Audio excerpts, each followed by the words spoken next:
দেখো বন্ধুরা, আজকে রান্না করবো তেল পটল। অনেকে তো পটল খেতে ভালোবাসে না, এইভাবে রান্না করে খেয়ে দেখবেন, ভালো লাগবে। করার জন্য এভাবে পটলের খোসাগুলো ছুলে নেবেন। পটলগুলোকে ছোলার পরে এইভাবে দুই পাশে একটু ছাড়িয়ে নেবেন, যাতে মশলাগুলো ভালোভাবে ঢুকে। তেল পটলের জন্য কিছু মশলা রেডি করে নিয়েছি। এর মধ্যে এলাচ দানা, লবঙ্গ, জিরা, আদা, ধনিয়া, পেঁয়াজ, রসুন, শুকনো লঙ্কা, কাঁচা লঙ্কা।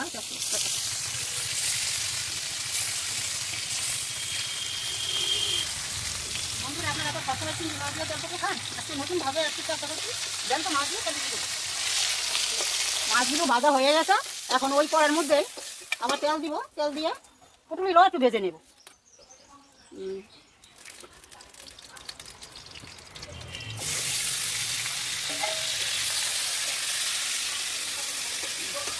পটলগুলো ভাজা হয়ে গেছে লাল লাল করে, এখন এগুলো তুলে নেব।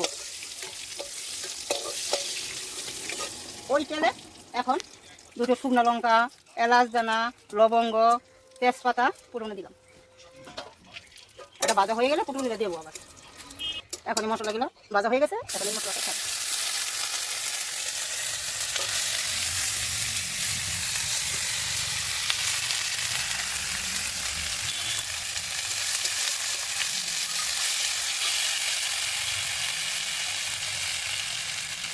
এখন পটলগুলো ছেড়ে দেবো।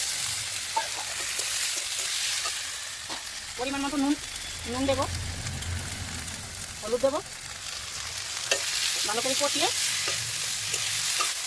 জল দিয়ে দেবো। পটলটা কষানো হয়ে গেছে, এখন গ্রেভি হওয়ার জন্য একটু জল দিয়ে দেবো। মাছ এখন মাছগুলো দিয়ে দেবো, পরিমাণ মতো জল দেখে নামিয়ে দেবো। দেখো বন্ধুরা, তেল পটলটা হয়ে গেছে রেডি, এখন নামিয়ে দিচ্ছি।